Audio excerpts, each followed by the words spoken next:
Hey everyone, we're going back to ancient Rome for a relaxing trip tonight. A place that fell apart almost 2,000 years ago, but still controls your daily life. Before you get too comfortable, please take a moment to like the video and subscribe, but only if you really like what I do here. Please leave a comment and tell me where you're watching from and what time it is there. It's always interesting to see who from all over the world is joining us. Now, turn down the lights and maybe turn on a fan to make it soft. Background noise. Let's take it easy as we go on our journey tonight. It feels so normal to stand in line today that it seems almost wrong to question it. You get in line for coffee, you stand in line at airports, you wait in line at government offices where time seems to stop. You might wait in line just to ask someone why it's not moving, and still you obey without getting upset, like a well-trained Roman citizen waiting for grain. That's where this habit comes from. Order was very important to the Romans. Not fair, not. Order and efficiency. Rome liked to keep crowds in line by having a straight line of quiet people. It looked like it was in order. It looked civilized, and most importantly, it kept people from stabbing each other over bread. The distributions of grain were famous. Thousands of people came, stood in line, and waited. You ate if you got there early. Rome taught you an important lesson about being responsible and hungry if you got there late. No exceptions, no mercy. The line didn't care that your sandals broke or your kid cried. The line had said something. Romans used this kind of reasoning all the time. Courts, public baths, temples, military pay, and even executions. Yes, killing people. People waited in line while officials took care of paperwork, adjusted their robes, and made sure everything was in order. Imagine standing there and shifting your weight while thinking, I hope this goes faster before lunch. That's what Romans did all the time. The line's brilliance was in the mind. It made it look like things were fair when they weren't, making sure it happens. Everyone was in pain. People can handle pain better when it is planned. Revolts happen when there is chaos. Lines make people give up. Nothing has changed in 2,000 years. You still have to wait in line, even though technology could make it unnecessary. There are self-checkouts, but there are still lines. There are online forms, but there are still waiting rooms. Why? Because the ritual is more important than the result. And the most Roman thing of all is that people don't shrug when someone cuts the line. They feel morally wronged and deeply betrayed. For a short time, everyone in society silently judges each other because the line is sacred, not the service, not the result, the line. So the next time you stand behind someone for no reason and stare at the back of their jacket like it holds ancient wisdom, remember that you are not waiting. You are honoring a Roman social control system that was meant to keep hungry people calm, and it still works great. Paperwork would have been the religion of ancient Rome. The Romans didn't trust their memories. They didn't believe what people said. They didn't trust each other very much. They did trust ink, wax seals, witnesses, and papers long enough to make you forget what you were agreeing to in the first place. It might as well not have happened if it wasn't written down. Love died. Loyalty changed, but paperwork, oh, paperwork was forever. Roman contracts were in charge of everything: marriage contracts, business deals, property transfers, loans, jobs, and even friendships. Somehow, convenience meant paperwork. There were contracts for selling land, renting rooms, lending money, freeing slaves, and sometimes promising not to sue someone later when you changed your mind. And these weren't short papers. The language of Roman law was thick, repetitive, and meant to be hard to understand. Not because it was hard to be clear, but because it was hard to be complex. The system was working if you couldn't understand the document. Lawyers did well. Regular people nodded kindly and hoped nothing bad would happen. 2,000 years later, you are clicking I agree on terms and conditions that are longer than most ancient epics. You haven't read them. Nobody has read them. You know this deep down, but you still click. Why? Rome taught us that legitimacy comes from a written agreement, not from understanding. The same logic applies to modern contracts. Rent an apartment, sign a contract. Get a job, sign a contract.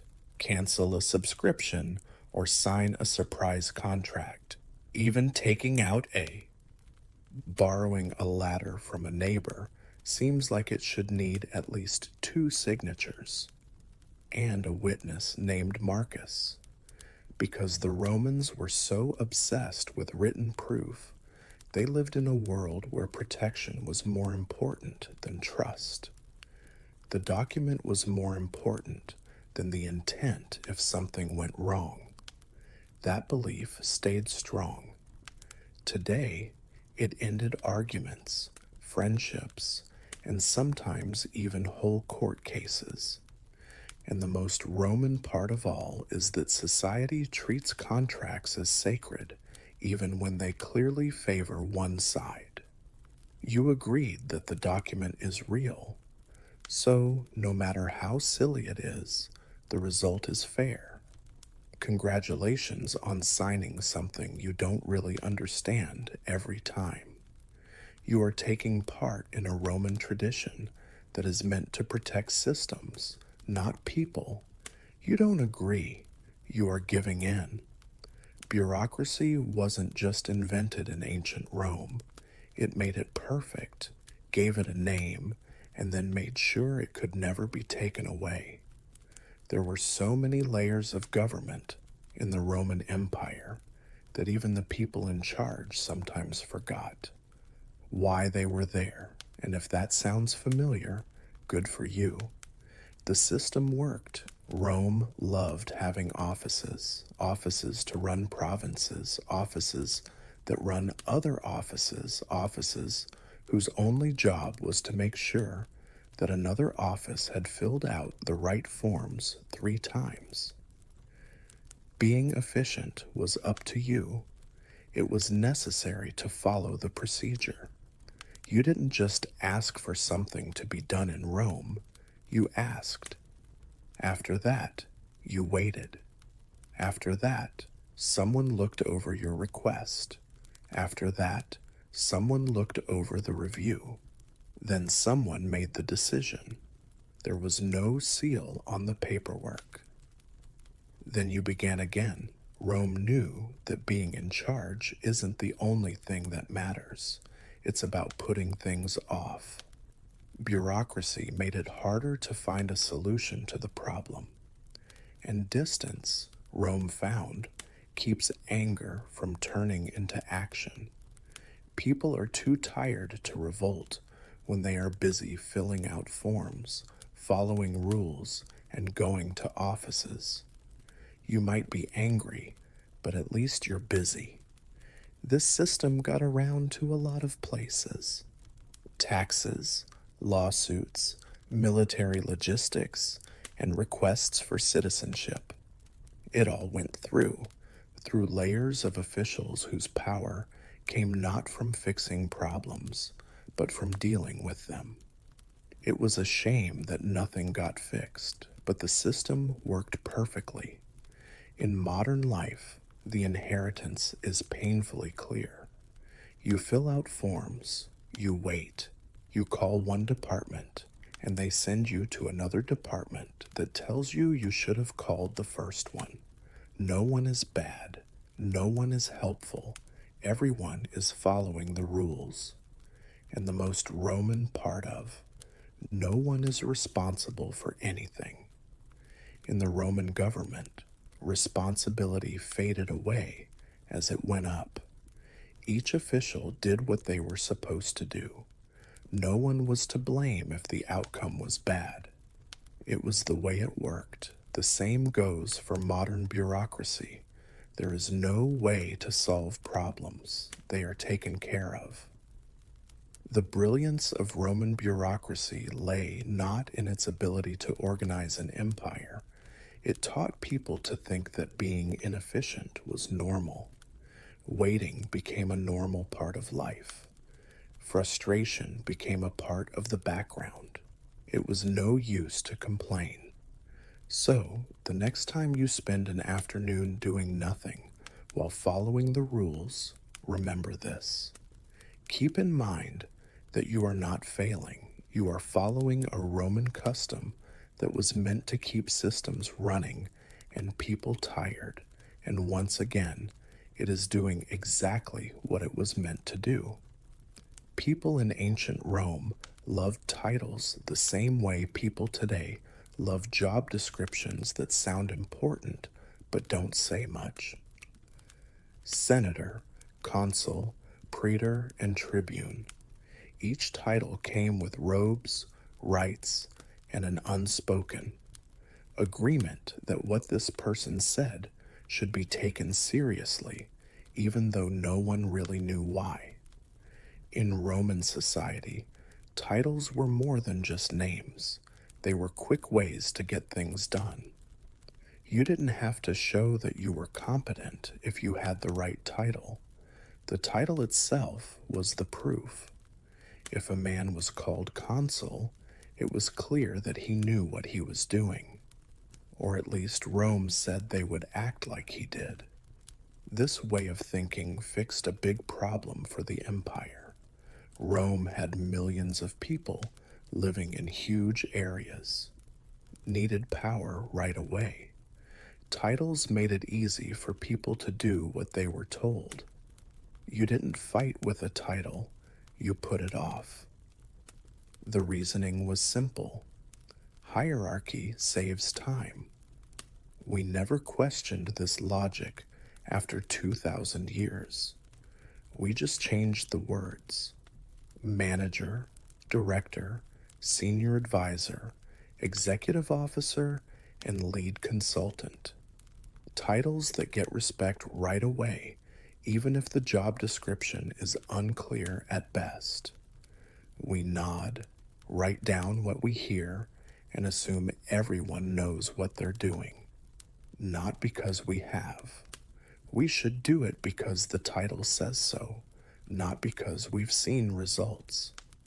And the truly Roman part is that it is still rude to question titles. In Rome, openly challenging someone of higher rank was seen as rude, disruptive, and possibly the end of your career. People who question authority at work are often called unprofessional, difficult, or not a team player. Same rule, different outfits. Titles also give the impression of order, which can be comforting. The world feels stable when everyone knows where they fit in the hierarchy.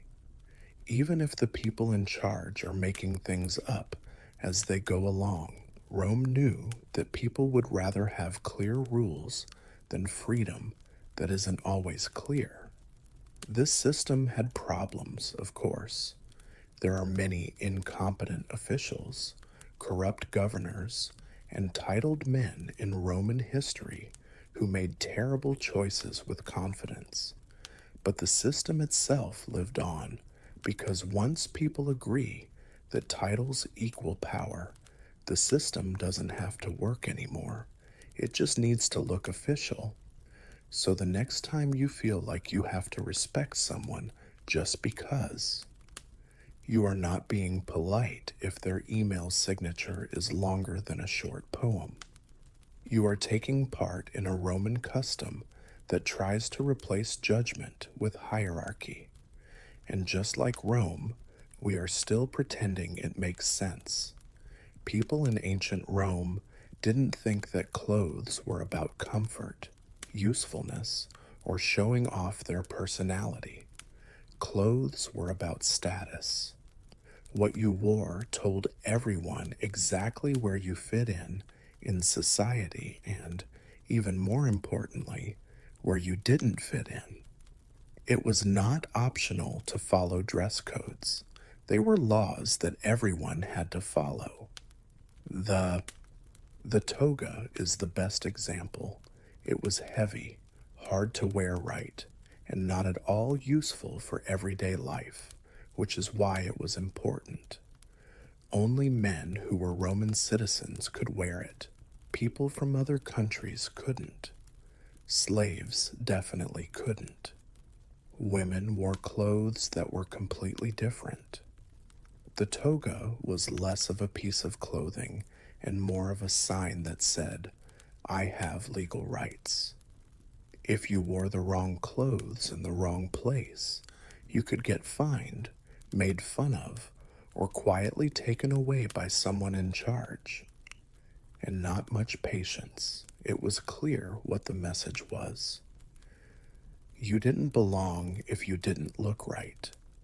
Rome knew that how someone looked could make them more powerful than what they said.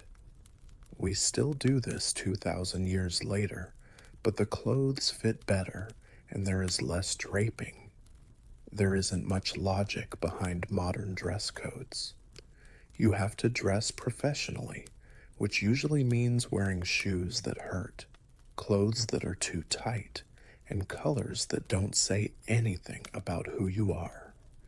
Even when they don't have to, offices require formal wear.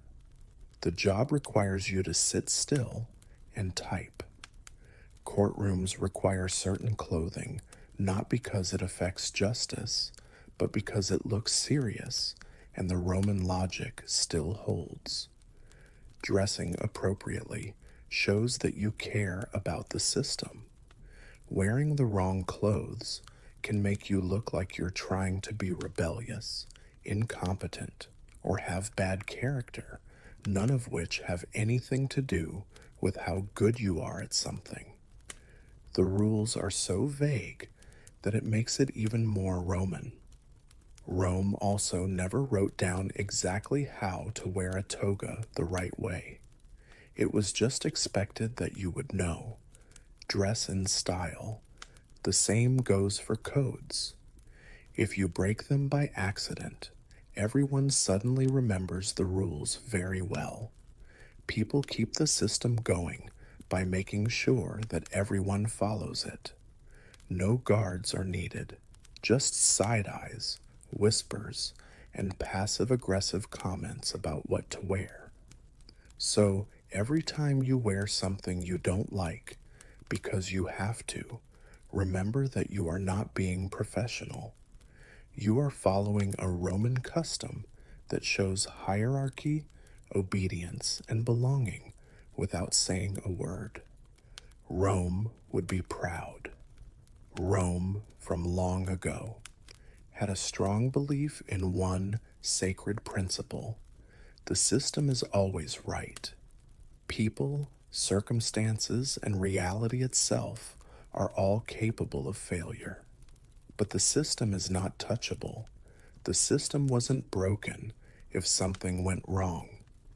It was because you didn't understand it, used it wrong, or just deserved what happened.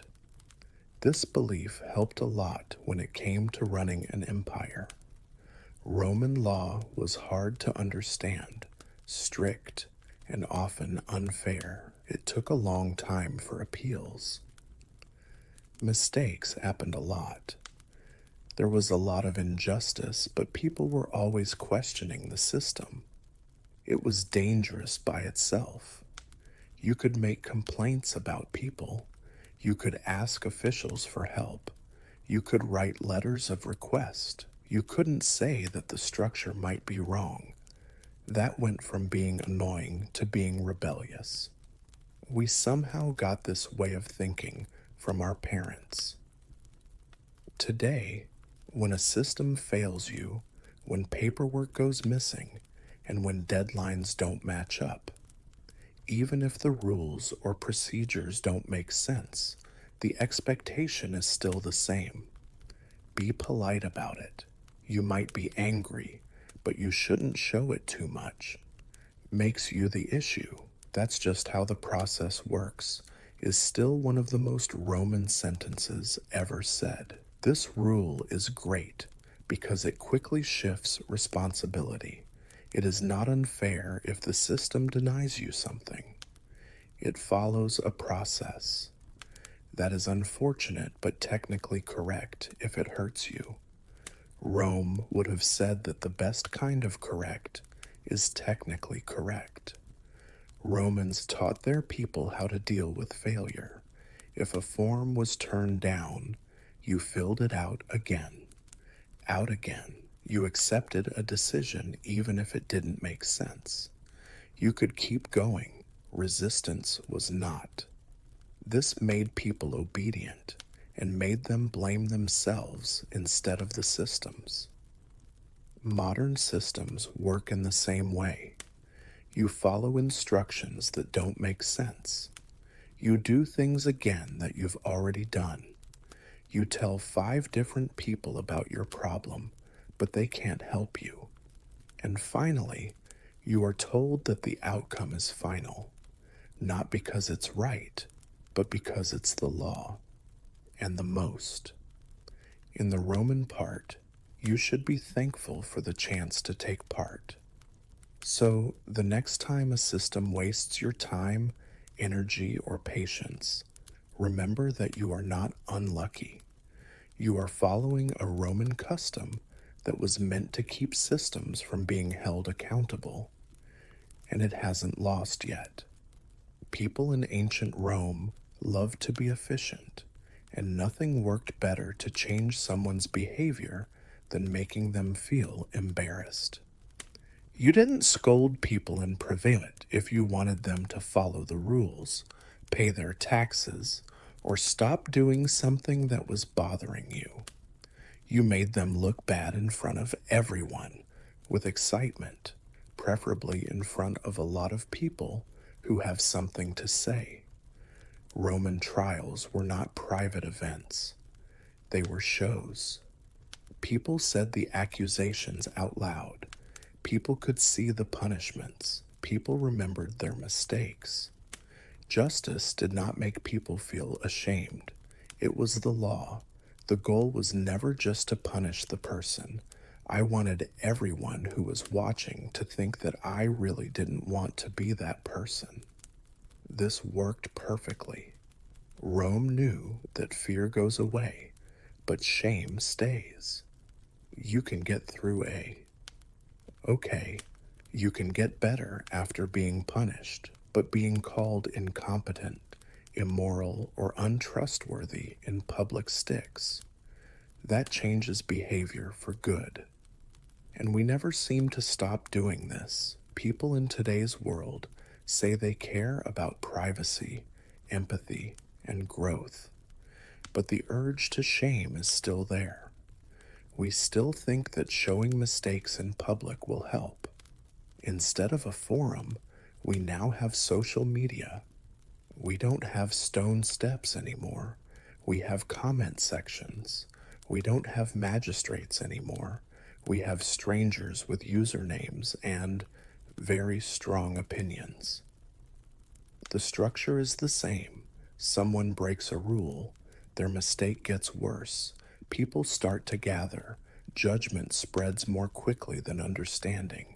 The lesson is taught through shame, not correction. And again, the goal is not to learn. It stops people from doing things. This feels very Roman because it is so normal. Many people today say that someone deserves to be publicly shamed. That sentence would have been perfect for a Roman court. Context doesn't matter very often. Proportionality, not very often. The important thing is that the show follows the rules. Rome also knew something bad. Public shaming gets people to do what you want without them fighting back. People are afraid of being embarrassed, so they police their own behavior. No guards needed, no laws enforced, just the quiet pressure of being watched by others. And yes, there are times when public accountability is needed, but Rome didn't care about details. Shame was used a lot, in a lot of different ways, and often without mercy. The system did not try to get better. People, it wanted to control them. So when people in today's world rush to shame each other in public, instead of working things out in private, remember that this is not progress. It's Rome, but with better lighting and worse comments. It was very easy for people in ancient Rome to figure out who to listen to. Whoever had been able to stay alive the longest without being stabbed. In Roman society, age was more than just a number. It was evidence, evidence of experience, survival, and supposed wisdom, regardless of the actual presence of wisdom. This idea influenced Roman politics, law, and in everyday life. The Senate was based on the idea that older men were better at governing because they had been around long enough to gather opinions, allies, grudges, and a high tolerance for boredom. People thought that youth was reckless, emotional, and suspiciously full of energy. Rome didn't care if an elder was smart. It thought that getting older would make you wise, just like getting wrinkles or joint pain. And we followed this rule almost perfectly. Whole. People in today's world still think that older people are in charge. Age matters. Years of service are more important than ideas. In a lot of workplaces, the longest serving employee gets respect by default, even if all they do is remind everyone how things used to be done when this system made sense. People still see questioning older authority figures as rude instead of analytical. People might call you naive if you suggest new ideas. People often respond to suggestions for change with a Roman classic. That's not how we do it. Stuff. This sentence has lasted longer than the empire itself. Rome liked tradition because it didn't fight back. Even when they fought against progress, older people became living symbols of stability. This made systems easy to guess. Rome thought that being able to predict things was safer than making things better. The funny thing is that Rome was also full of young people who did the work. Soldiers, workers, clerks, builders, and messengers. The empire was run by young people, but listened to older people. That. More often than not, imbalance led to stagnation instead of success. But the rules stayed in place. We do the same thing today. Younger generations are better at adapting, coming up with new ideas, and responding to change, but age limits often keep authority in place. Not because age guarantees wisdom, but because that's what tradition says. The most Roman part is that when older systems break down, people don't usually blame each other. Instead, older people tell younger people that they don't have patience, discipline, or respect. So the next time someone doesn't take an, just because the idea came from someone too young. This rule has nothing to do with being smart. Rome decided a long time ago that age is safer than change, and that's all there is to it. And once again, we didn't bother to change the rule.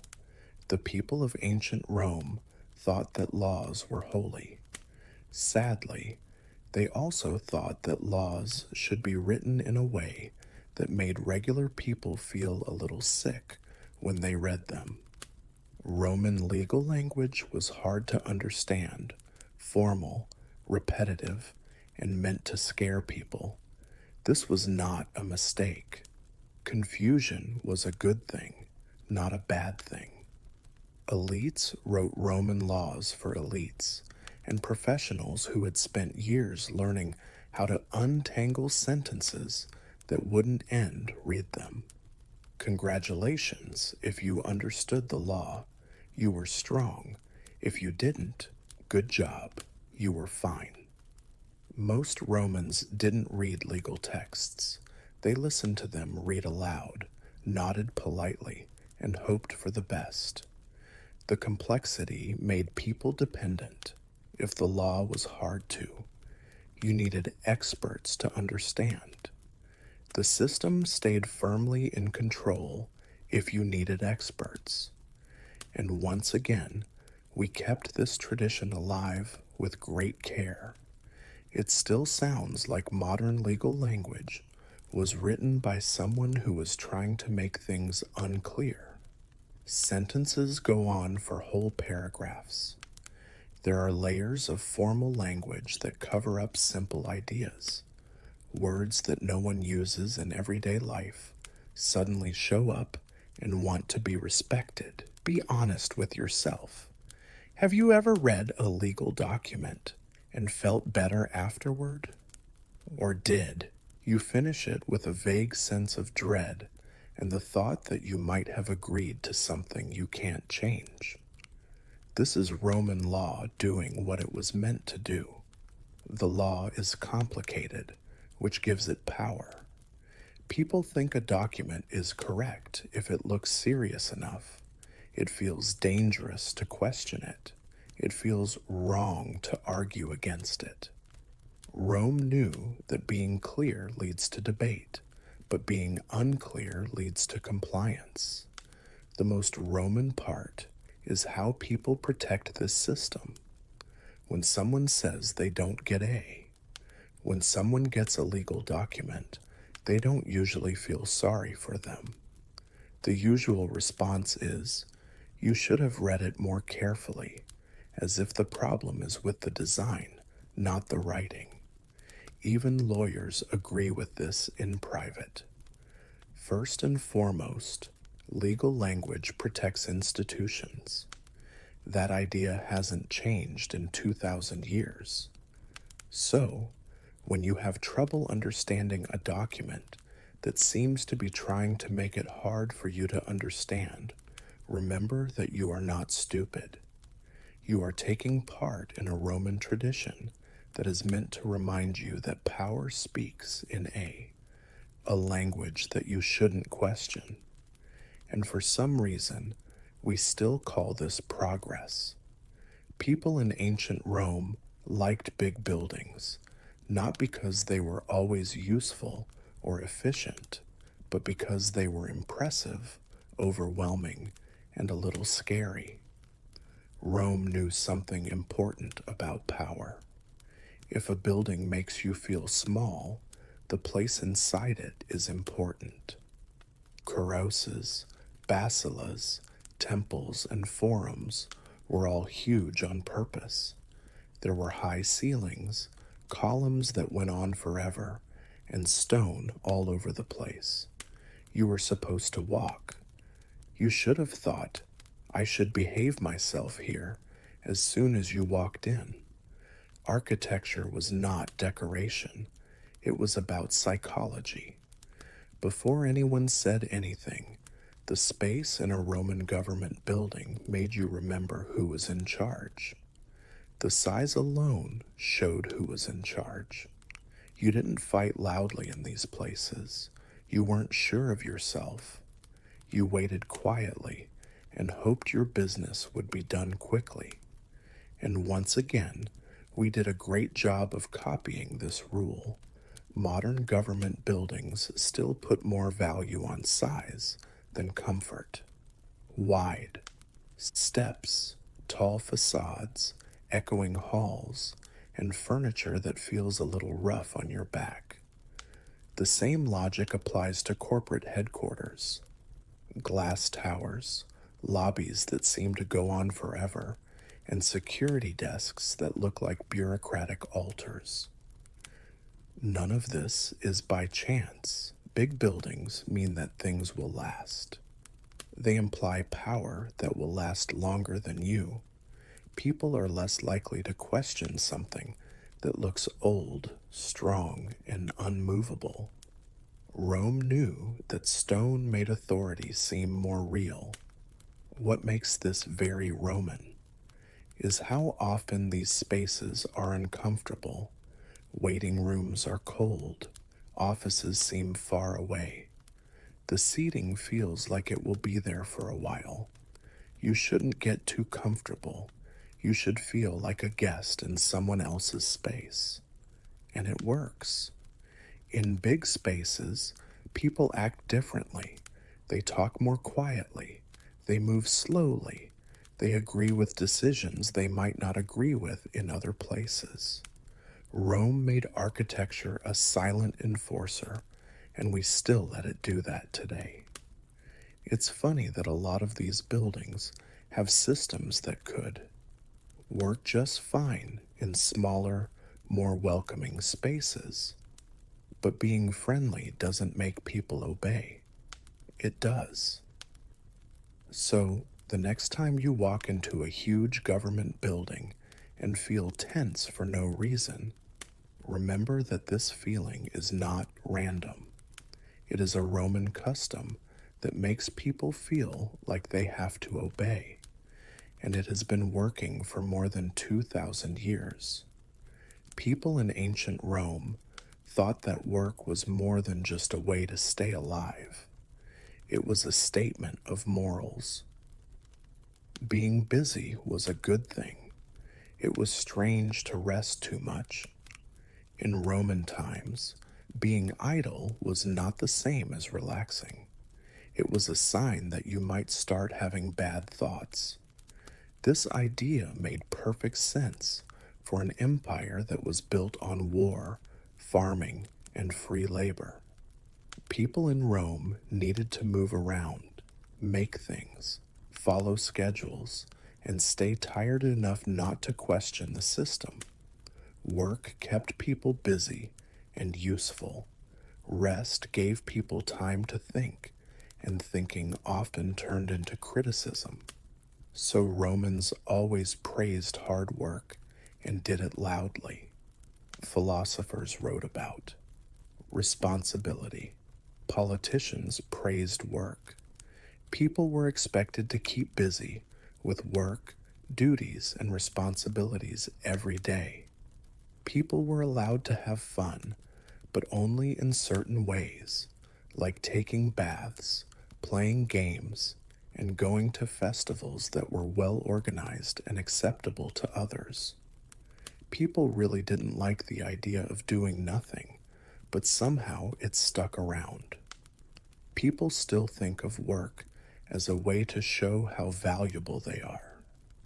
People praise you for being busy. People respect you when you're tired. If you say you're resting, people will judge you.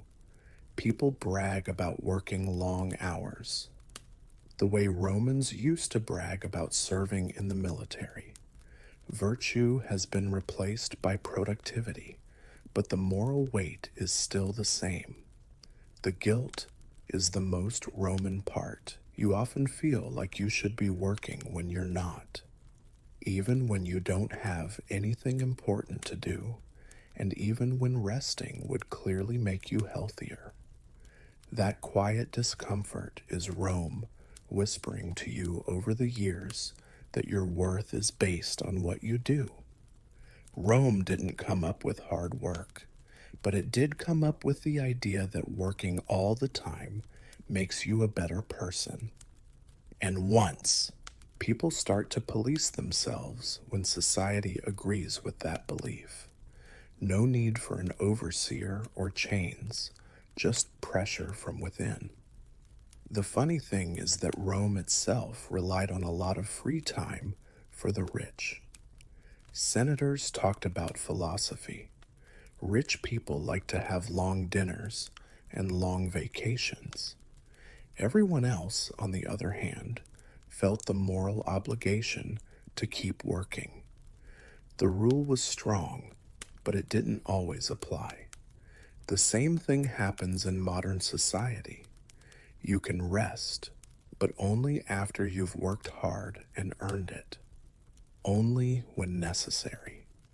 So, the next time you feel bad for doing nothing, remember that this guilt is not normal. It is Roman, and it has been controlling people's behavior for a long time. The Romans loved order, which meant knowing where everyone was at all times. Roman society was like a cake that wouldn't let you eat it. Senators were at the top, followed by equestrians, then citizens, then freedmen, and finally slaves. Rome was very clear that everyone had a place, and it was your duty as a citizen to stay in your place. This order was not subtle. It determined your residence, attire, marital prospects, volume of speech, and the significance of your opinions. People didn't think it was brave to question the hierarchy. People thought it was confusion. Rome didn't waste time acting like the system was fair. It was stable. Rome thought that stability was more important than justice. A strict hierarchy made things less tense. People knew who to listen to, who to ignore, and who to blame when. There was a problem, and somehow we were able to keep this rule almost perfectly. Modern society says it is equal, open, and flexible, but it really has layers all over the place. Job titles, income levels, levels of education, groups of friends, and online status. There are no official rules for these hierarchies, but everyone knows them. You can feel them as soon as you walk into a room. When these hierarchies are questioned, people get very uncomfortable, which is very Roman. People often treat pointing out inequality as being more disruptive than the inequality itself. People think it's naive to say that rank shouldn't matter when it comes to respect. Rome would have liked that efficiency. Rome also taught us how to accept hierarchy. People keep an eye on each other. They don't want to talk. They wonder if they are qualified to help. They think that staying quiet is safer than speaking up. This isn't being humble, it is training. Even now, success often has less to do with talent and more to do with finding your way up invisible ladders. Knowing when to talk and when to listen. Knowing when to be quiet, who is important and who is not. Rome didn't come up with this instinct, but it did make it better. And this is the truth that Rome never told anyone. Hierarchies stay in place because they feel right when people stop questioning them. They become like gravity, a background structure. You only see them when you fall.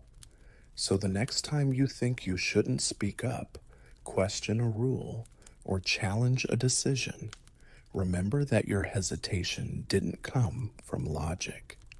It came from Rome, and it is still very good at making people behave. Not because Romans were especially nice, warm, or caring, but because politeness was a way to control people. Ancient Rome loved manners. Formal gestures, polite greetings, and carefully planned phrases helped keep things in order. If everyone did the ritual, they didn't have to say what they really thought. It was very important to the Romans how you said hello to someone. It mattered who spoke first. It mattered how you talked to them. The titles you used were important, even how you moved your body was. Controlled, a greeting was more than just polite. It was a public way of saying that there was a hierarchy. You didn't just say hello, you showed respect. This made it easy to know what to expect from social situations, which were safe and tiring. And somehow we kept this system pretty much the same. You still say things you don't mean today. How do you feel when you don't want an answer? Nice to meet you, even though you forgot their name. With all due respect, you are about to offer none. These phrases work just like Roman greetings. They make interactions easier without needing to be honest. The Romans were smart enough to know that politeness rituals cut down on conflict by keeping people from being honest. If everyone follows the script, no one has to worry about being uncomfortable. Feelings stay hidden. Power remains unchallenged. Conversations are still shallow enough to handle. People get very uncomfortable when the ritual is broken, which is very Roman. Answer: how are you doing? Honestly, the room freezes. If you don't say hello, people think you're rude. Talk to. If you talk to someone directly, they will call you difficult. The system punishes being real, not because it's wrong, but because it makes the performance worse. People in Rome learned to value how things look over how they are meant to be. People showed respect by how they looked, not by what they did. It was more important to say the right things than to do the right things. This belief has carried over into modern professional culture, where tone often matters more than truth. And of course, polite behavior reinforces the social order. You talk to your bosses differently then. To the same, you make language softer by raising it and sharper by lowering it. Rome would have liked how well it worked. So, the next time you smile, nod, and say nice things while thinking something else, remember that this is not being polite. It is a Roman way of communicating that keeps interactions under control, emotions in check, and power out of sight. And you do it every day without even thinking about it. Ancient Rome thought that authority wasn't something you just had. You did it. Power needed to wear a costume, stand up straight, and make a face that said there would be no jokes allowed. Rome thought that if authority looked calm, it would be challenged. So, people in authority were taught to look strict, distant, and always let down. Roman officials wore certain clothes, sat in high-backed chairs, and spoke in stiff, formal language. People who smiled too much were suspicious. It was dangerous to laugh at the wrong time. The message was clear. If you, people might forget to be afraid of you if you seem friendly. Rome thought that fear was much more reliable than love. This rule did very well. Today, Authority still uses seriousness as armor. Judges, executives, officials, and leaders should look calm, in control, and not too emotional. Being too warm can make you seem weak. Too much humor makes you look incompetent. A serious face can make you look competent even when you're not. The most Roman part of this tradition is how fast it. People lose faith in leaders who seem human. When you show doubt, your confidence goes down. Show emotion, and respect goes away. If you smile too much, you lose your professionalism. Rome taught people to connect gravity with credibility, and we still do. This is even true of language. Official speech is stiff, formal, and full of unnecessary details. Simple explanations don't sound official. It sounds dangerous to use casual language. Rome knew that distance gives power and complexity makes things harder to understand. Architecture also supports this rule. People in charge are raised up, kept apart, or put behind desks, podiums, and barriers. These are not good options. They are psychological in nature. Rome taught us that to stay powerful, power has to feel out of reach. And maybe the weirdest part is how easily people accept this show. When authority looks stern, we feel safe. We think that being serious means being good at something. When leaders joke, relax, or admit they don't know something, people feel uncomfortable. The space. Rome didn't want leaders to be easy to understand. It wanted them to be beyond doubt. So the next time you feel uncomfortable around someone just because they look official, talk in a formal way, or never smile, keep in mind that this reaction is not instinct. It is Roman conditioning. To be kind, effective, or wise, you don't need to be in charge. You just need to be serious. And that illusion is still doing most of the work. This is the most important thing that ancient Rome did. No aqueducts, no roads, no concrete. This is the rule that lasts through everything. We do it this way because that's how it's always been done. Tradition was what made Rome work. It was rare for the answer to make sense when someone asked why a rule was in place. It was from the past, because that's what our ancestors did, because it worked in the past, because it would be uncomfortable to change it. Tradition was treated as proof. Age became evidence, and that way of thinking lasted longer than the empire. There are a lot of rules that control your life today that don't make sense. Procedures that no one can remember where they came from are still in place after audits, reforms, and common sense, meetings that are real, because meetings used to happen. Forms that ask for information that has already been given. People defended the rules not with logic, but with the phrase, "That's just the way it works," which is Roman shorthand for "don't ask questions." Rome knew something that made them very uneasy. People stop questioning a rule if it lasts long enough.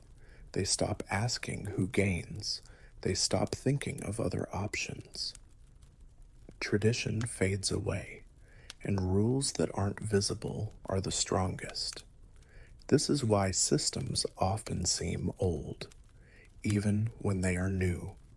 You can get rid of emperors, senators, toggers, and Latin, but the structure stays the same if you keep the same way of thinking.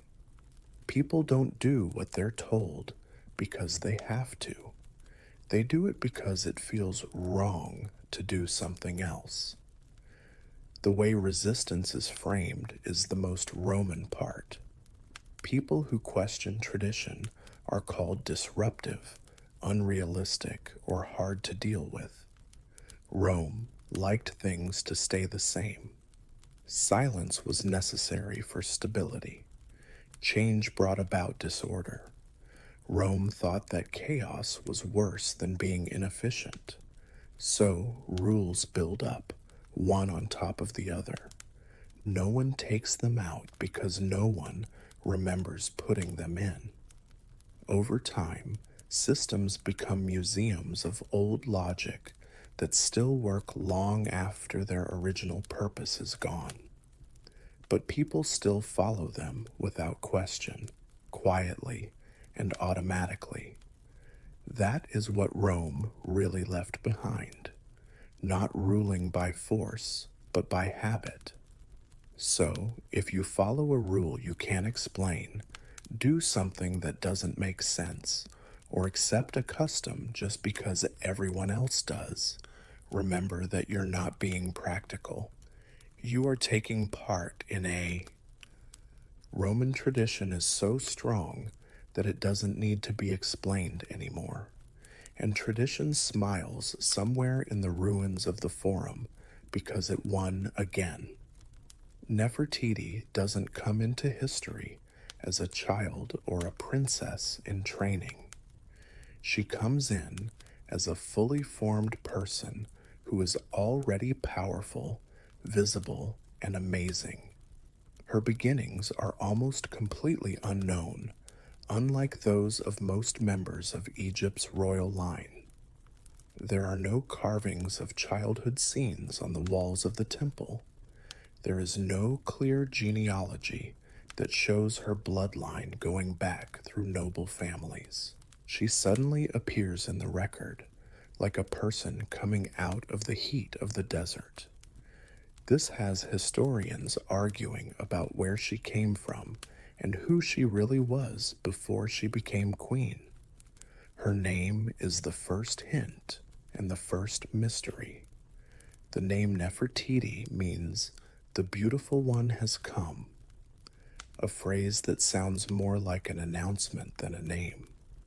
It implies arrival, change, and even fate.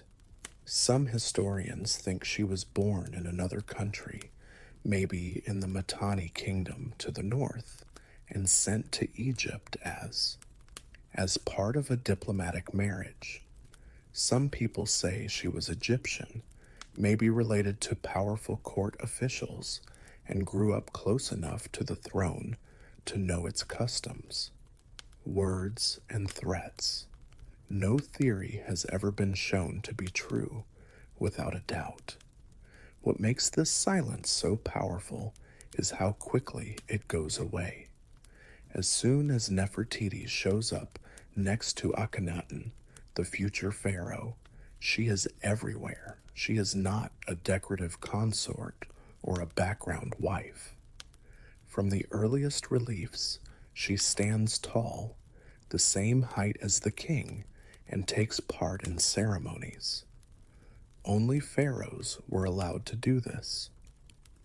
This sudden rise to fame suggests that she was ready for power when she got to court, no matter where she came from. Before her, Egyptian queens had power, but it was usually behind the scenes. Nefertiti is not the same.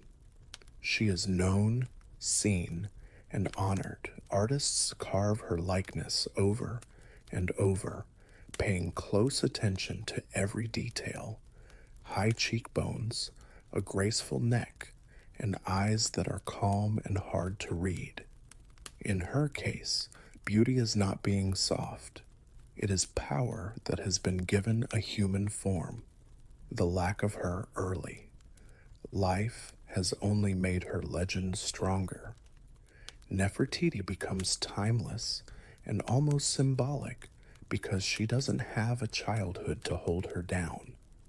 People don't remember her for where she came from, but for how she completely changed what it meant to be a queen. As soon as she enters the historical record, she stops becoming something. She is already something, and soon Egypt will start to change around her. Akhenaton, one of the most radical rulers Egypt has ever had, is next to Nefertiti when she becomes queen. Her husband, Amenhotep IV, would soon break with centuries of tradition and lead the whole kingdom into a spiritual experiment that shocked priests, nobles, and common people alike. Nefertiti was not just there for this change, she was right in the middle of it. From the very beginning of Akhenaton's reign, Nefertiti is shown in official art next to him in a way that has never been seen before. She is wearing the tall blue crown, which is a sign that she is a queen. She makes ritual offerings directly to the sun god Aeon. In some reliefs, she even hits her enemies, which is a pose that is mostly used by pharaohs. This is not a way to flatter someone. In ancient Egypt, pictures were powerful. Being carved this way meant being this way. Akhenaton and Nefertiti worked together to break down Egypt's traditional religious order. The old gods, Amun, Osiris, and Isis, are pushed to the side or erased. The temples are closed. Priesthoods lost their power. Aten, the visible sun disk, rises in their place. Its rays end in tiny hands that offer life. This change is not small. It is loud, aggressive, and very disturbing to a society that is based on cosmic balance and old traditions. There is no doubt that Nefertiti played a big part in this revolution. She is always shown as Akhenaton's equal partner, not as his subordinate. Previous queens quietly supported cults, but Nefertiti openly supports this new religion. She and the king are shown together in close family scenes under Aton's rays, making it look like they are the only ones who can talk to God. Power moves only through them. This partnership points to something amazing. Nefertiti isn't just a queen who backs up her husband's plans. She helped design it. Her intelligence, charm, and strong presence make a change in religion that would otherwise seem reckless seem more real. If Akhenaton is the visionary, then Nefertiti is the stabilizing force that makes the revolution easier to accept. But this closeness is risky.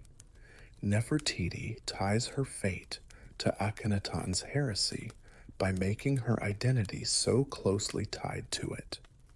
A weak experiment. She won't be remembered as a passive consort if the revolution fails. Instead, she will be remembered as a key player in Egypt's biggest religious gamble. The stakes, both political and personal, start to rise quickly as the court moves to a new capital in the desert. The religious revolution that Nefertiti and Akhenaton started didn't stay in temples and rituals. It changes the whole landscape of Egypt. The royal couple leaves the old capitals behind and tells people to build a new city, Amana. The city is meant to be a physical representation of their new faith, and it rises from an empty stretch of desert. Clean, pure, and only devoted to the sun disk Aten. For Nefertiti, Amana is both a stage and a test. She seems more powerful than ever now that she is free from the burdens of old priesthoods and entrenched elites. Reliefs from the city show her in private settings, riding chariots, kissing her daughters, and worshiping outside in the open air. The style of the art changes. Figures are long, expressive, and almost fragile. Life as a royal is no longer far away and eternal. It is personal, human, and open to the light. Nefertiti does well in this setting. She is not behind the walls of the palace. At public events, she wears elaborate crowns and robes that make her look powerful. Nefertiti's power is on display, unlike earlier queens who kept things quiet. The way the city is set up makes this even more clear. There are no roofs on the temples, so sunlight can reach every ritual space. There are no hidden places or dark places. Everything, including the queen herself, is always lit up. But Amana is also weak. There are no deep roots, ancestral graves, or centuries of tradition to keep it stable. People who move there do so because they have to, not because they want to. A lot of priests are upset about losing their gods. People in charge whisper doubts. Foreign powers are watching closely because they think a kingdom is weak when it is distracted by religion. In this tension, Nefertiti's role becomes more complicated. She is not only a religious figure, but also a sign of continuity. Her calm, controlled look is very different from the stress that is going on in the new capital. If Akhenaton's vision seems extreme and scary, Nefertiti's presence, at least visually, makes it clear that order still exists. But the city of the sun doesn't forgive. There are no shadows and no osuast failure. As time goes on, cracks start to appear. Politically, abuse, problems at home, and a royal family that is becoming more and more isolated. A mana that was once a bold statement of divine truth is starting to look like something else. A beautiful experiment that was very close to falling apart. Over the years, in the city of the sun, Nefertiti's image changes from that of a strong queen to something much more symbolic. She is not only a ruler and religious figure, but also a carefully planned representation of the new cosmic order. In Amana art, she is no longer just next to the king. She is the most important person, sometimes even dominant, shown doing rituals alone, getting divine rays directly, or standing in the middle of family groups under the sun. Motherhood is a very important part of this change. Nefertiti has 6 daughters, and they are always shown in royal art.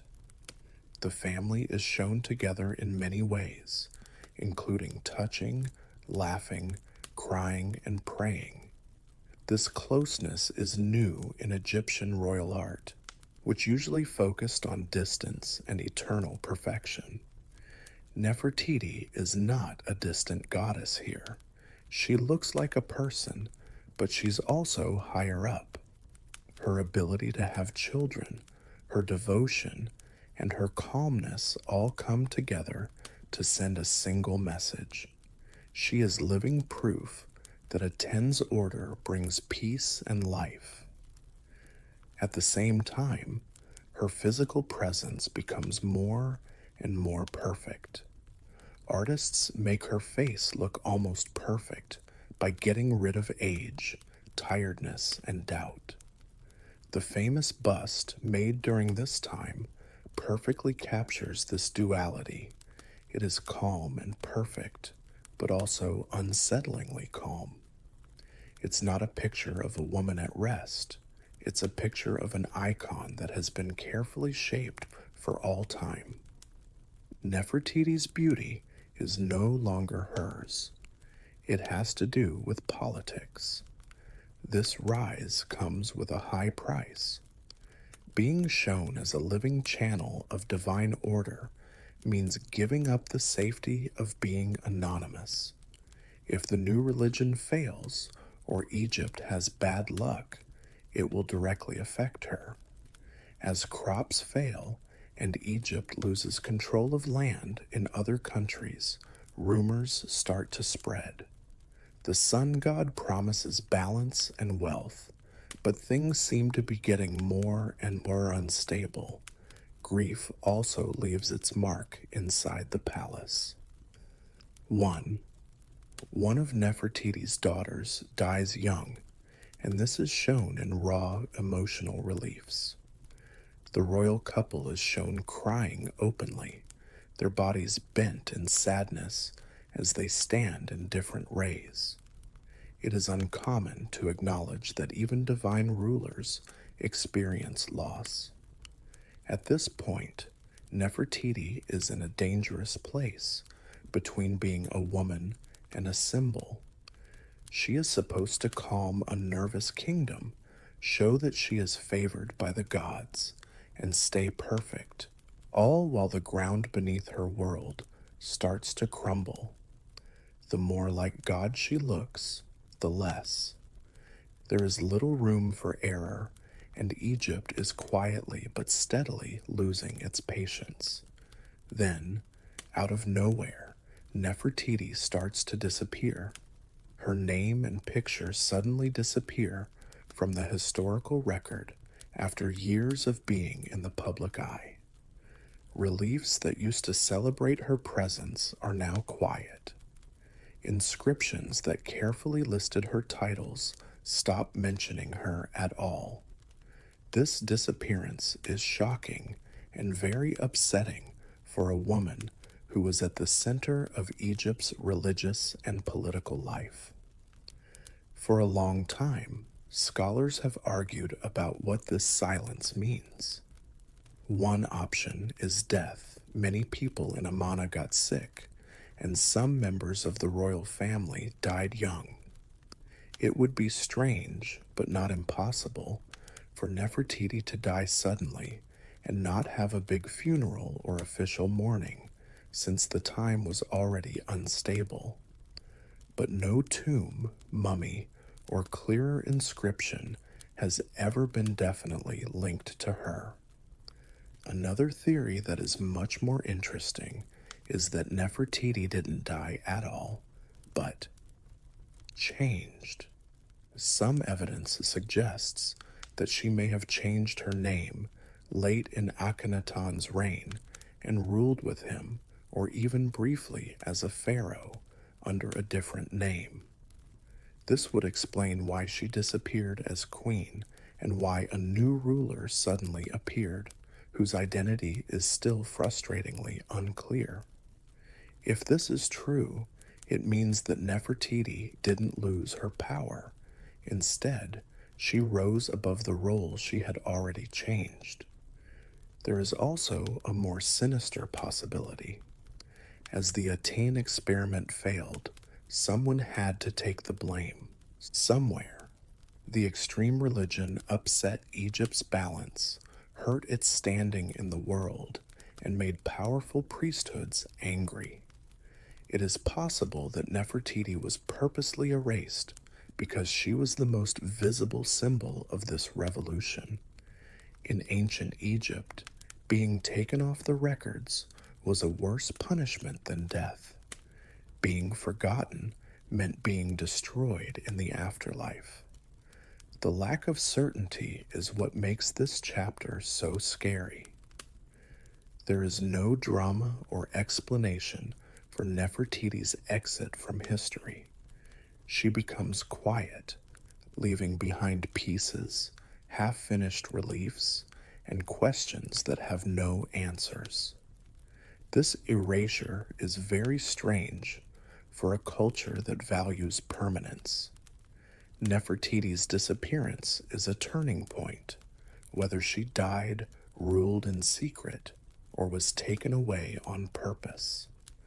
The light that once shone on Amana is starting to fade, and with the queen gone or hiding, Egypt's brave experiment starts to fall apart, making it easier for the old gods to come back quickly and without mercy. Without Nefertiti on stage, the fragile world she helped build starts to fall apart at an alarming rate. Akhenaton's power is fading, and the once strong idea of a 10-cent rule loses its grip on Egypt. The court at Amarna is getting tense and unsure. People in power who used to praise the sun god are now unsure of their loyalties because they know the old order is waiting to take back control. The revolution ends when Akhenaton dies. His successors quickly try to distance themselves from what he left behind. The new king, the young Tutankhamun, leaves Amarna and brings back the worship of the old gods. The temples to Amun are open again. Priests get their power and money back. The name of Aten is quietly pushed aside as if it were a dangerous mistake instead of a divine truth. In this political cleanup, memory itself becomes a war zone. Akhenaton's name is carved into stones. People break or reuse his statues. And Nefertiti, who used to be the beautiful face of the new order, doesn't get any official help. People don't openly praise or criticize her legacy. Instead, it is left unresolved, stuck in a historical limbo. This quietness says a lot. Egypt was good at changing its history, but it usually did so in a clear way. There were no more villains. Heroes were praised. Nefertiti doesn't fit into either category very well. To say bad things about her would mean admitting how powerful she is. If you praised her, you would have to admit that the revolution was once right. So she is still in the dark, neither saved nor lost. Amarna is left alone almost overnight. The desert takes back the city as palaces fall apart and temples go quiet. What used to be Egypt's spiritual center is now a warning ruin. People go back to their old ways, their old gods, and their old certainties. Balance or mutt is back, but it meant forgetting one of the most amazing women to ever rule Egypt. But forgetting is never totally done. Even though official memory is erasing her, pieces of her remain. Broken reliefs, inscriptions that were never finished, and rumors that later generations of scribes kept. Nefertiti becomes a ghost in Egypt's history, a reminder that for a short but dangerous time, a queen was almost as powerful as the gods and helped change the empire's soul.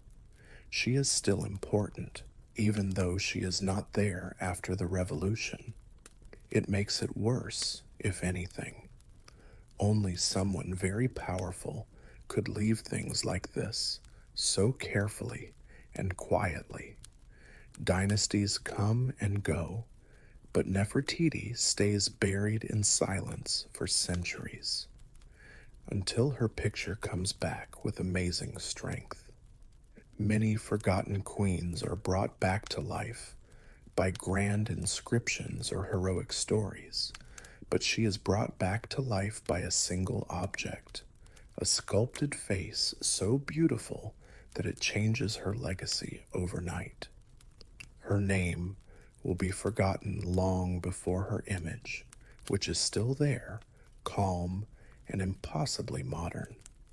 The sculpture does something that words can't do. It brings back individuality. The titles and rituals are no longer abstract. What is left is a woman who has been. Exactness and self control, the long neck, the straight jawline, and the eyes that look alert but far away. This is not the over the top symbolism that royal propaganda uses. It feels very close, like the artist caught a moment when the queen let her public mask settle naturally into place. The contrast is what makes this survival so amazing. The regime she helped build was purposefully destroyed.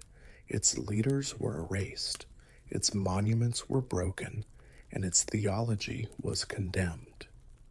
But this face doesn't get destroyed. It implies that despite a time of deliberate forgetting, an individual opted for preservation rather than destruction. Nefertiti's image has survived history's purge, whether by accident or design. As each generation sees this likeness, Nefertiti comes back to life in a new way, not as a politician, but as an idea. She stands for grace, mystery, and quiet strength. People remember her for her presence, not her conquests or cruelty like other rulers. The calm authority of her. Expression encourages interpretation instead of demanding compliance. This new beginning also changes how people see her life. The face makes historians and viewers think about her role again.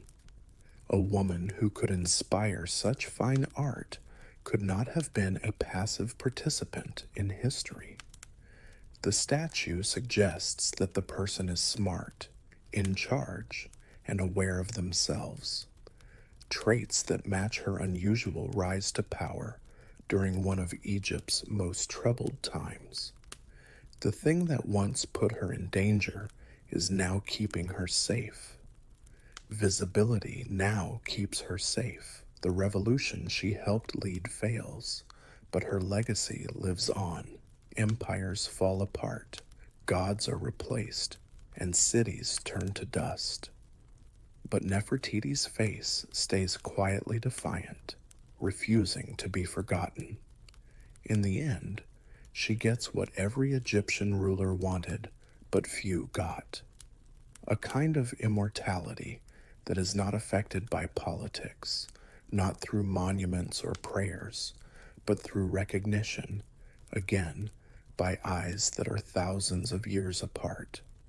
With Nefertiti's face back to thee, a new war starts in the world, not fought with armies or priests, but with claims, laws, and silence. The discovery of the sculptures in the early 1900s turned her from a forgotten queen into a world-famous figure right away. But the thing that brings her back also makes the most painful question even more painful. Where is the rest of her? No one has ever found a tomb for Nefertiti that is certain. She doesn't have a safe burial place, a known mummy, or any texts that tell her soul how to get there, the life after death. This absence is a disaster for the ancient Egyptians. It wasn't a symbol to be buried properly. It was necessary. The afterlife was unclear without a body. Remembering was weak without a tomb. It's not just a historical mystery that Nefertiti's body is missing. It is a break in the spirit. As Egypt enters the modern age, her image becomes a point of contention. People look up to her, copy her, sell her, and argue about her. Egypt sees her as a daughter who was taken away during a time of unequal power and control by other countries. Museums show her as a work of art, separate from the politics of how she left her home country. There is a strong moral conflict between these two positions. Can an icon be part of the world if it was taken from its past? This fight is similar to what happened in Nefertiti's life. She was at the center of power, but in the end, she lost control over how her legacy was handled. Just like later rulers erased her name, it looks like they hid, moved, or on purpose made her body hard to find. A few ideas suggest that she was buried in secret to keep her body safe during the religious backlash. Some people think that her tomb was used for something else or destroyed. None can be proven. The imbalance is still there, though. We have her face, but not the end of her story. We can see her, but we can't hear her. Modern admiration cannot replace the loss of her burial. Artistic beauty cannot supplant historical justice. Nefertiti is a symbol of being absent, a woman who is known everywhere, but not really there.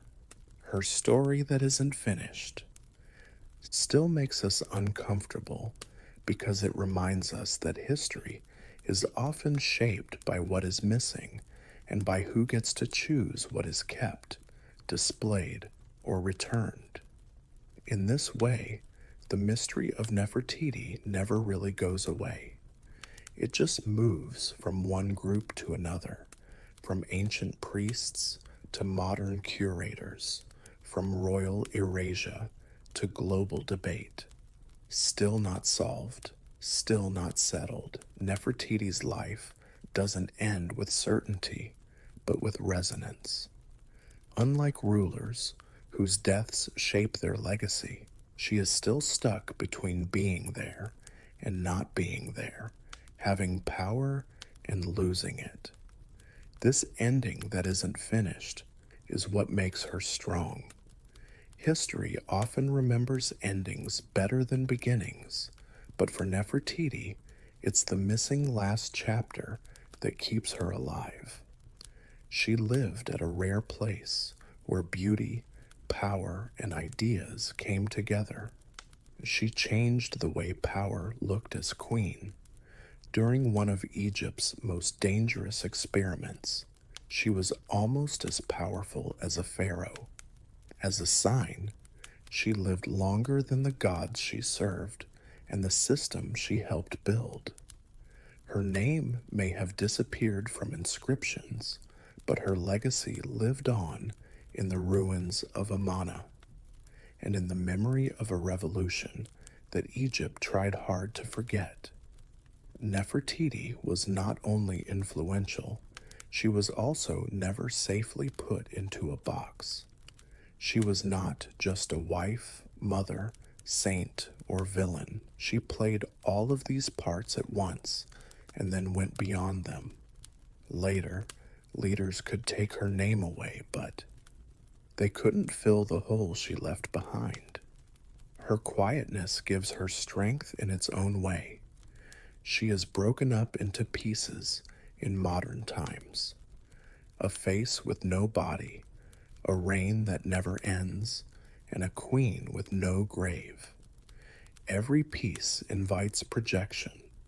Some people think of her as a feminist icon who was ahead of her time.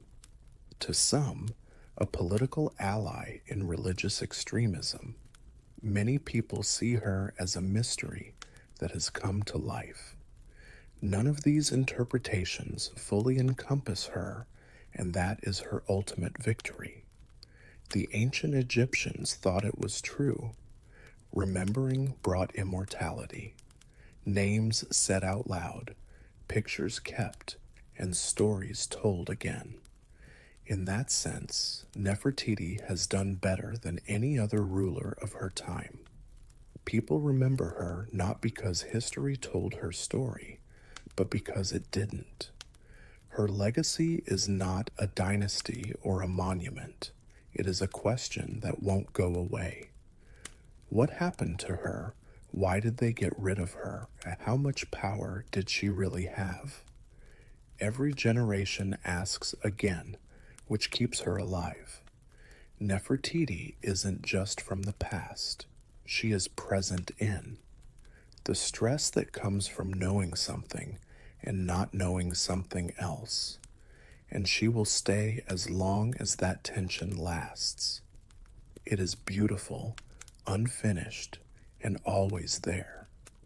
Before the wheel changed the world, movement was one of the biggest problems for people. Early societies lived within the limits of their own strength. It was dragged if it was too heavy to carry. It was left behind if it was too far away. Traveling over land always took time, work, and teamwork. And even then, distance set strict limits on what people could do.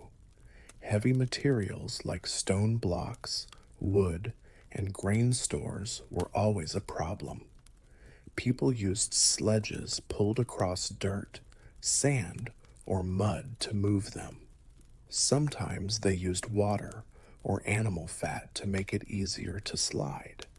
Some people used round logs as rollers, putting them under loads and moving them forward one by one. These methods worked, but only over short distances and very slowly. It was possible to make progress, but it was very slow and painful. This is why geography determined fate. Settlements were close together near rivers, coastlines, and fertile plains. Waterways became the main trade routes because it was much easier to float cargo than to carry it over land.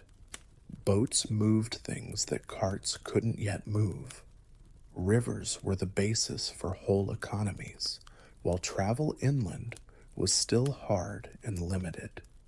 This world before wheels had an effect on how civilizations grew. Cities stayed small. What people and animals could lift limited how much construction could be done. There were trade networks, but they were weak and only worked in certain areas. It was just not possible to move large amounts of goods over long distances on a regular basis. Physics held back ambition. What makes this time so important is not how simple it was, but how creative it was when it had to be. People were always looking for ways to make things easier, better sled designs, smoother paths, and stronger harnesses for animals. They knew that friction was bad, even if they didn't have the words to say it. They were going around the answer without understanding it. There were pieces of the idea of rolling motion. Stones and logs rolled down the hill. Kids saw things move in circles without any trouble. But to turn that observation into a technology that could be controlled and used again and again, you had to think of it in a different way. It took seeing motion not as something to fight against, but as something to use. The wheel didn't come about because people got smarter all of a sudden. It came about because pressure made it impossible not to come up with new ideas. More people, more trade, and bigger building projects needed a new answer to an old problem. Before the wheel, civilization moved, but it was slow, careful, and always at the mercy of the ground beneath its feet. The wheel wasn't always a vehicle. The first real revolution happened quietly, inside workshops full of wet clay and spinning hands. Long before carts or chariots were made, craftsmen in Mesopotamia learned how to control rotation. And once it was under control, it could change things. At first, potters made. They shaped the vessels by hand, slowly adding clay coils to the walls. We had to move every bowl and jar around all the time. The process was hard work and not always the same. It was hard to get symmetry, and people could only go so fast. Then an idea that was both simple and radical came to mind. Put the clay on a flat surface that could turn easily while your hands stayed still. The first potter's wheels were not light spinners. They were heavy stone discs on a pivot that were meant to store energy. Once, they kept turning, which let the potter shape the clay evenly and continuously. This made everything different. Suddenly, it was possible to make vessels that were faster, thinner, and almost perfectly symmetrical. Pottery became more reliable, more standardized, and easier to make in large quantities. This was important for more than just looks. Pottery was very important for staying alive. It kept beer, oil, water, and grain. More food could be stored, moved, and traded because containers could be made more quickly. The potter's wheel sped up without making a sound. Economic growth, even though it never left the workshop floor. What matters most is the mental leap this invention needed. The wheel here didn't move through space. It rotated around a fixed axis in a controlled way. This was a different way of thinking. Motion didn't mean pulling or lifting anymore. It meant turning. You could store, move, and use energy again. People started to understand the idea of rotational momentum, even though no one could put it into words yet. This early wheel also brought accuracy to the table. For the first time, people could make things that were almost the same size and shape. This predictability made it possible for mass production, specialization, and trade to be stable. A buyer knew what they were getting. A seller could promise both quality and quantity. Most importantly, the potter's wheel showed something new. Moving in circles could make things easier and increase output. It showed that design, not strength, could make work easier. The idea stayed in its own space for generations to do crafts. But it didn't go away.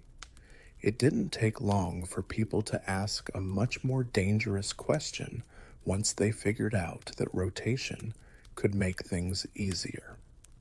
If spinning could help us shape things, could it also help us move the whole world? It wasn't easy or quick to get from the potter's workshop to the open road. For hundreds of years, the wheel was a useful, beautiful, and stationary tool, making a spinning disc into a way to get around. Needed more than just copying the potter's wheel. It required a different way of thinking about balance, weight, and the ground. The first transport wheels were made in ancient Sumer, where there were a lot of people, a lot of trade, and a lot of extra food that needed to be moved all the time. Farmers had to move grain. Stone and wood were needed by builders. Merchants needed dependable ways to move goods over land that weren't rivers. It worked to drag sleds across dirt, but it took a lot of time, energy, and animals. The answer wasn't just putting a wheel on a load.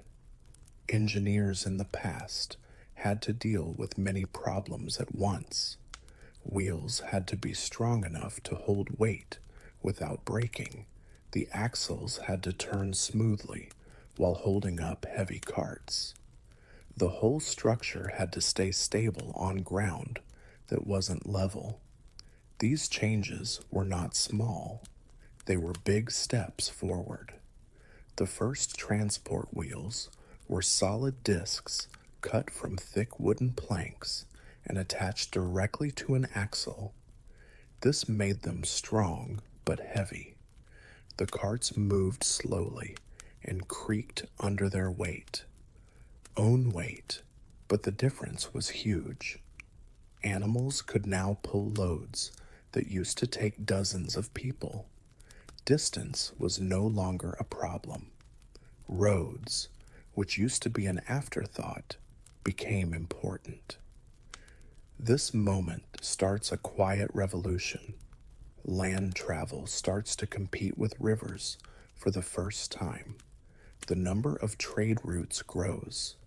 Villages that used to be alone are now linked. Economic networks reach out to other places and bring with them not only goods, but also ideas, customs, and technologies. However, these early wheels were not universal. Answers, they had a hard time on rocky ground and steep hills. Mud could get them stuck. There was always maintenance to do. The wheel was strong, but also weak. Infrastructure was important for its success. Flattened paths, cleared roads, and animals that were trained. To put it another way, the wheel changed more than just transportation. It made societies change the way their landscapes looked. It's amazing how quickly the idea spread once it was shown to be true. Wheeled carts come in different shapes and sizes depending on the area and the materials available. The idea stays the same. Turn. Friction is replaced, effort is multiplied, and movement speeds up. The wheels leave the workshop and go to the road, which is when they leave craftsmanship and enter civilization. It is no longer a way to make things. It becomes a way to change societies. And when that happens, history starts to move faster too. When wheeled transport first became possible, it didn't really show its full power until it was combined with two other forces: animals and infrastructure. A wheel could move a load on its own, but it could also be pulled by trained animals, could change whole societies if they were built. This combination marks the point at which movement stopped being rare and became a regular part of life. Oxen were some of the first animals to be used to pull wheeled carts. They were perfect for hauling heavy farm goods because they were strong, steady, and could handle slow speeds. Later, donkeys and horses made wheeled transportation as even better, especially over longer distances, because they could pull things consistently. People were no longer the only ones who could pull carts. Work. This gave people the freedom to focus on one thing, trade, and move farther away from their fields. Roads started to matter in ways they never had before at the same time. A wheel works best on flat, hard ground. Ruts, rocks, and mud could break axles or completely trap carts. People in communities flattened the ground, cleared away stones, and finally put down wooden planks or packed gravel to keep things moving. These early roads weren't huge projects, but they did show a change in priorities. It was now worth it to invest in movement. This new way of getting around changed how people lived every day. Farmers could sell extra crops at markets far away. People who made things could sell them outside of their own village. As travel became less painful, marriages, alliances, and cultural exchange grew. Distance got smaller, not in a physical way, but in a practical way. The wheel also changed how we think about time. Journeys that used to take days of hard work could now be done more reliably. Schedules emerged. Trade became seasonal than regular. Reliability replaced improvisation. For the first time, societies could plan around movement instead of merely enduring it.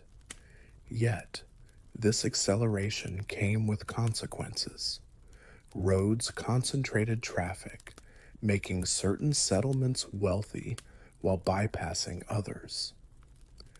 Control of routes became power. Those who maintained roads, bred animals, and owned carts gained economic advantage.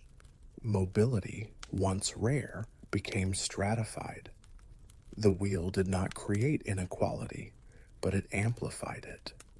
Those with access moved faster, traded more, and accumulated influence. Those without remained tied. To the land, civilization sped up, but not evenly. By binding wheels to animals and roads, humans unlocked a new rhythm of life. The world became more connected, more ambitious, and more dependent on movement. The wheel was no longer just an invention, it was becoming an expectation. And once a society expects motion, standing still is no longer an option. The wheel's most dramatic transformation came when it left the fields and markets and entered warfare. What had begun as a tool for transport became an instrument of speed, shock, and domination. Nowhere was this shift more consequential than with the rise of the chariot. Early carts were slow and heavy, useful for hauling goods, but unsuited for battle. Warfare demanded something different: lightness, balance, and speed. The solution was a refined wheel, smaller, lighter, and often spoked, mounted on a narrow frame, pulled by fastened animals. This innovation did not merely improve combat, it redefined it. Chariots allowed elites to move rapidly across the battlefield, firing projectiles, commanding troops, and retreating before enemies could respond. Mobility became power. Armies that mastered wheeled warfare gained a decisive advantage over slower infantry-based forces. Control of terrain mattered less than control of motion. This technology reshaped political hierarchies. Chariots were expensive. They required skilled craftsmen, trained animals, and maintained roads or flat plains. As a result, chariot warfare became associated with kings, nobles, and warrior aristocracies. Power concentrated in the hands of those who could afford speed. Beyond the battlefield, the chariot became a symbol. Rulers were depicted riding in them, not because they needed to, but because the image conveyed dominance. A king in a chariot was a king who moved faster than his rivals, who struck where he wished, and who commanded the horizon itself. The wheel, once humble, was now wrapped in ideology. This militarization of the wheel also accelerated technological refinement. Lighter woods, better joinery, improved axles, and more durable rims all emerged from the demands of war. Each improvement spilled back into civilian life, making carts and wagons more efficient as well. Conflict, as so often in history, drove innovation, but the chariot had limits. It depended on flat land, trained animals, and constant upkeep. In rough terrain or dense forests, its advantage vanished. Over time, new forms of warfare and transport would replace it. Yet for centuries, the chariot represented the peak of wheeled technology, a perfect fusion of speed, engineering, and authority. Through war, the wheel gained something it had never possessed before: fear. It was no longer just a tool that carried goods, it carried power, conquest, and the ability to reshape borders. And once an invention becomes tied to domination, it is no longer optional, it becomes essential to survival. As wheeled technology matured, it became inseparable from empire. What once connected villages now bound vast territories together. Roads, carts, wagons, and supply trains allowed states to project power far beyond their original borders. An empire without wheels could conquer, but it could not hold. In the Mediterranean world, the Romans understood this better than anyone. Their roads were not simply paths, they were engineered systems designed for durability, drainage, and speed. Stone surfaces reduced friction and wear, allowing wheeled vehicles to move reliably in all seasons. Military wagons carried supplies, weapons, and siege equipment. Civilian carts moved grain, wine, and stone. The wheel turned conquest into administration. What mattered most was predictability. Wheeled transport allowed empires to calculate distance, time, and logistics. Armies could be supplied regularly. Taxes could be collected and redistributed. Governors could travel. Messages could move, and laws could be enforced. The wheel quietly became the backbone of bureaucracy. A similar logic emerged in East Asia. In Han, China, standardized axle widths were imposed so carts could fit the same road ruts. This detail seems small, but it reveals something profound. The wheel had become a matter of state policy. Infrastructure and technology were aligned to maximize movement across enormous distances. Roads were not local conveniences, they were instruments of unity. Yet, wheeled empires were also fragile. Roads required maintenance. Carts broke. Animals aged. Infrastructure quickly fell apart when central authority weakened. As roads fell apart, travel slowed, trade shrank, and control got weaker. Empires that used to depend on wheels were stuck because they didn't have them. This reliance shows how the wheel can be both good and bad. It gave states the power to grow, but it also made systems that needed to be fixed all the time. When that maintenance failed, the collapse sped up. The same roads that used to carry order could just as easily carry invaders or stop working altogether. At this point, the wheel was no longer new. It couldn't be seen. People weren't amazed by it. They thought it was true. People were expecting carts. People expected roads. Mobility became a part of how people thought about power. A ruler who couldn't move goods, troops, and information wasn't a ruler at all. The wheel had finished changing. It went from being a tool for the workshop to a weapon, from being useful to being necessary. Now it shaped how empires lived and died. The wheel was no longer just used by civilization, it relied on it, and that dependence would shape the future just as much as invention did in the past. By the time empires rose and fell on wheels, the invention had already started to do something even more important.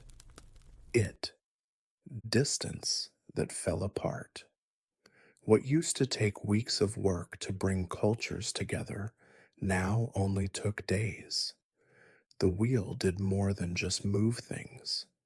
It moved people, ideas, beliefs, and technologies, quietly bringing the world together. As wheeled transportation became more reliable, overland trade routes grew a lot. Caravans of carts moved grain, textiles, metals, and tools between areas that had been cut off from the rest of the world. These routes didn't replace travel by river or sea. Instead, they filled in the spaces between them, making travel continuous. Networks for trading, inland settlements that were once on the outskirts became important links in long distance trade.